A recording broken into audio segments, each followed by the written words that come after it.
Welcome back to Our Stories, Our Pride, a limited series podcast brought to you by It Gets Better Canada and made possible with funding from the Canadian Red Cross as well as the Public Health Agency of Canada. My name is Kelsey, but you can call me Kels, and I have been your guest host throughout this amazing experience. And I won't lie, I'm feeling a little bit bummed today because this is our final episode. You know what? We're going to end on a bang because today's episode is with Julia Gordon.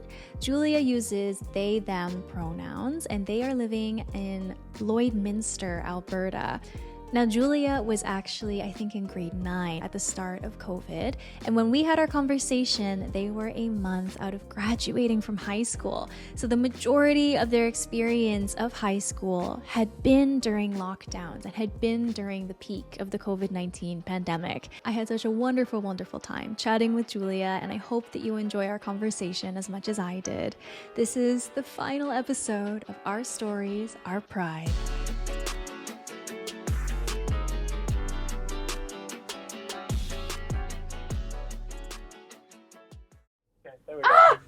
Gorgeous. Okay. I love it. Make sure this works. Gorgeous. I'm just gonna bring her in this way. See, there we go. Now we can see both sides of your face. You're gorgeous. I need you to know, this giant light is like. Okay, are you ready? I'm so ready. I'm so excited to have you here. Today's conversation is going to be so good. I am so excited for all of the Gen Z shenanigans that we're going to have today. Julia, you were 14 at the start of COVID, right? Oh, absolutely. Yeah, that's insane. March of 2020. I turned 15 that June. So. Oh man, just right at the cusp of like puberty and the pandemic. Just definitely don't. I would suggest if you can avoid it, do. If you can avoid the global unprecedented circumstances, do. I felt like I had enough struggles during COVID, already being in university and out. But can you tell me a little bit about what that was like? Oh, for sure. So, first of all, thank you, therapy. That was my first thing. But like right before the pandemic hit, I went blonde. Very fun for me. I cut bangs like immediately. I didn't do it myself. I went to a hairdresser, but that, you know what I mean? Like I was like, oh, I'm gonna be so slay. I was so ready, and then absolutely, it was immediately like, no, you're gonna be at home, and you're gonna deal with that then. And I am non-binary. It's so interesting to try to explain, because how are you supposed to explain I'm not what people think I'm supposed to be when you don't even know what that's supposed to be is? I'm AFAB, so I was born as a woman or as a girl, like female, right? That's like the whole thing. I also am bisexual. I'm gonna throw that out there. That's another thing. I came out and also figured all that out in grade 8. So it wasn't long before the pandemic hit, like maybe a year and a half, that I kind of figured all that out too. And I was like, man, girls sure are pretty, aren't they? Thing is I didn't switch until only they, them, until like earlier this year. I was a she, they for a long time. I did not want to get rid of she as a pronoun, not because that's how I felt, but because I was like worried. An obligation? Yeah. I am giving feminine right now, and I know my makeup is so good, and I'm so proud of it. But like, I, for a super long time, figured out that I was non-binary because I felt okay looking very masculine. I was kind of playing with the idea of gender for a little bit at the beginning of COVID, only after like going through some nasty, like just defeatist kind of end of the world feelings. And I know that a lot of people did, because everybody was like, man, what do I do now? It was the time. Yeah. It was the perfect time to do it. And I think the slowing down too was super great, because in December of 2020, I shaved my head clean, like not bald, not like literally bald. I wasn't like down. It was a nice buzz cut. Yeah. No, it was a buzz cut though. And that was my really first moment of like, wow, I can look masculine if I want to. How do I feel about these other things? How do I feel about people not calling me she or calling me a girl or all of these things? Through the next year of my schooling, through the whole time I'm coming into my own, I kind of created a queer support group in my high school, which was super sick, actually. Thank you all the really counselors that made that happen. Yeah. It kind of petered off, and that's okay. we had you when we needed you. But throughout that timeline, there was kind of like the rumblings of that idea, and then we had again that Pride that year, which was super sick. And then in grade 11, so this is 2021 through 22, that's when like the support group really hit. And throughout all this time, all of this like pandemic like echoes and leftovers was a lot of learning to deal with myself, because nothing had started up again either. This is the first year I've been busy for so long. So having that time and space to dedicate to yourself and be like, I'm allowed to be queer. I'm allowed to understand what that means or learn what that means, because you don't have to know what it means either. And so it was kind of 2 years of me slowly coming to terms with all of those things, and not, for instance, thinking that listening to certain music made me gay, because that is I had the same revelation at your age. Absolutely, because I feel that also as teenagers, we try to group ourselves a lot because we need to figure that out. High school can be very cliquey, so trying to group and be like, okay, here is who I am, and it's who I am because this is my identity, because I like this, and this. I like these songs, and therefore I am slay. And I mean, go off, I guess. But and then we hit the beginning of this school year, so 2022 in September-ish. It was kind of like, I'd say like between that like September and like the earlier, I'd say like maybe March-ish, May. So like about half a year of me slowly being like, yeah, my pronouns are only they, them, and I'm going to start telling people that, and they're going to have to start respecting it. There was kind of that point of, okay, here I am. I would like to think that I'm comfortable in the way that I am. I've stopped trying to look masculine if I didn't want to look at that day or that way. The points that I'm trying to make are, if you have the chance to slow down, do it. That's kind of what the pandemic did for me. When you get that slowdown, I think just taking the time to actively evaluate who you are and how you feel, especially to any straight cis person watching, because you might not be as straight and as cis as you think. That's the thing. Yeah. To any allies, if you are a queer person and you're watching this, please send this to a friend who you either think might be queer and they don't know it yet, or a straight cis person that you might be able to convert. Little prod out the door, Yeah, and that's another thing. I will say that I think emotionally and mentally, queer people do flock together without us realizing it, because every person I've heard this from, it is like the moment somebody comes out, very quickly, almost everybody else is out very fast. And that's just that just goes to show that you have a community. And even if you don't have queer people that are your friends, I'm sure that if they're friends with you, they're allies, or they better be. So I think send this to people, show this to people, because I love attention. No. Learn to love yourself if you can. And if you're not at that point yet, please just keep surviving. That's all I ask of you, if you can. Because I get it. COVID was a rough patch. It really was. And I think I've mentioned it before, but I don't remember most of it. Because the fact that you're here right now actively consuming media of some kind, or actively thinking about this, I think just kind of shows that even though you're not in that survival mode anymore, it's because you're in your thrival mode. Loving yourself is something that is never going to be over. We grow and change so much throughout the span of one lifetime. My journey of loving myself today at 26 looks very different from when I was 16. And that's something that might seem really daunting, in that it's this never-ending journey and this constant maybe work, but it also comes with so much reward. I think that's a gorgeous way to say it too, is that, like, you know what?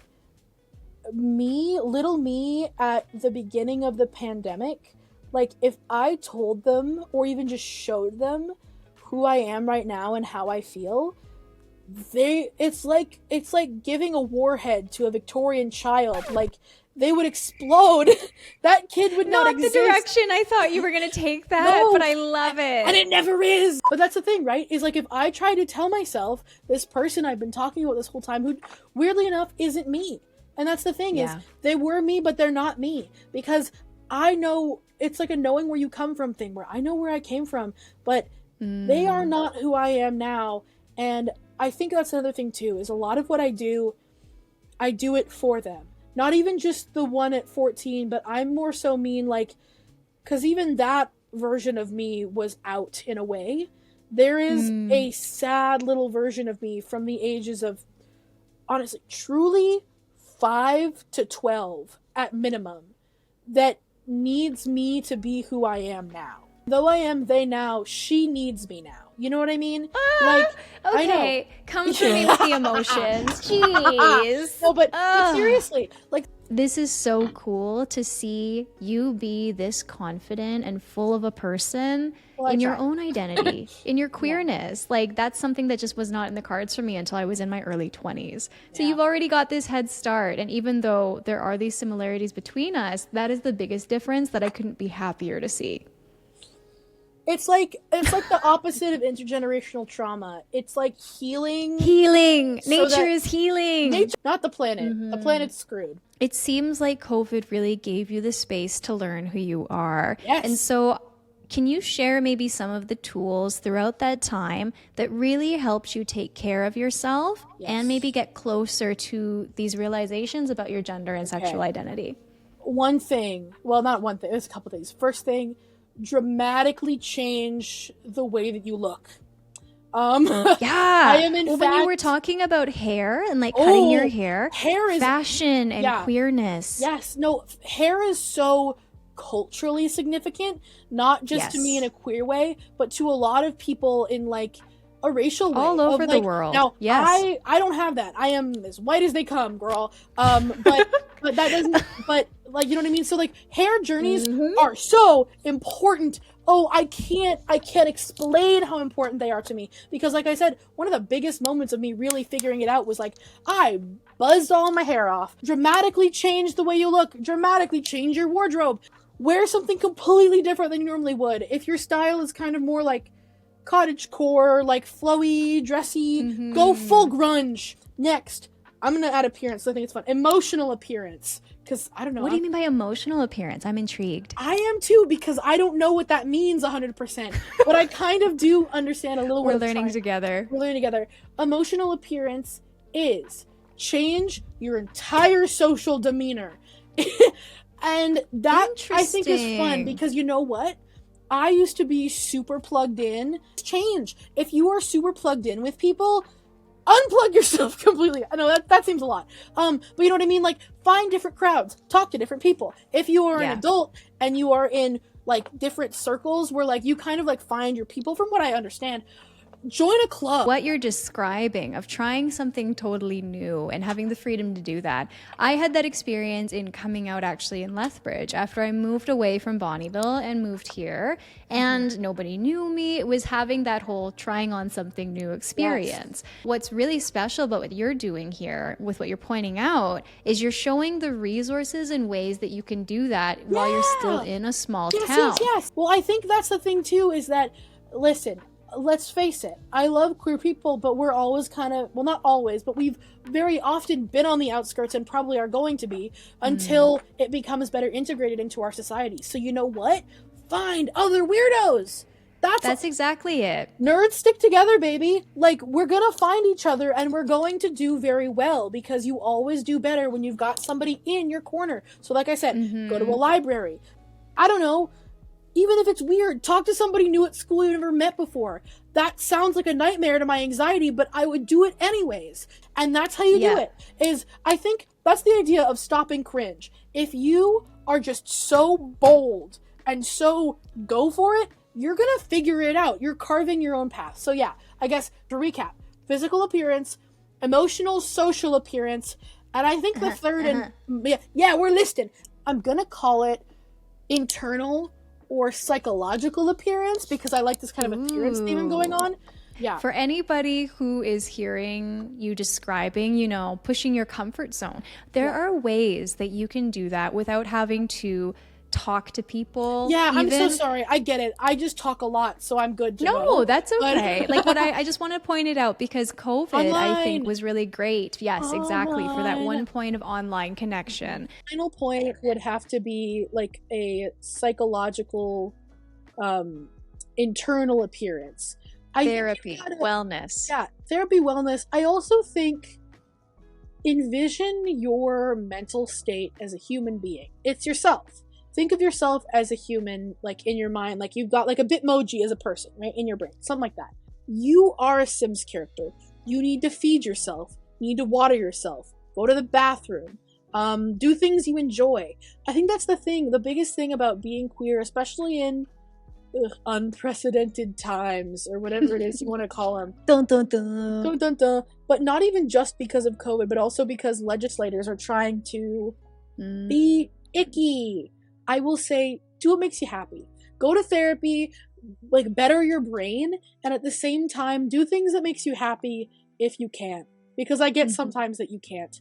But I do think the most important thing on that front is just really try to improve yourself, not just for the sake of doing it, but also because you're worthy to be taken care of. Treat yourself like you would any friend. Sometimes as queer people, I guess sometimes as any person, but especially I find sometimes with queerness, you can have things trigger you that you don't realize are going to, especially when it comes to things like gender. That can, it's just a landmine.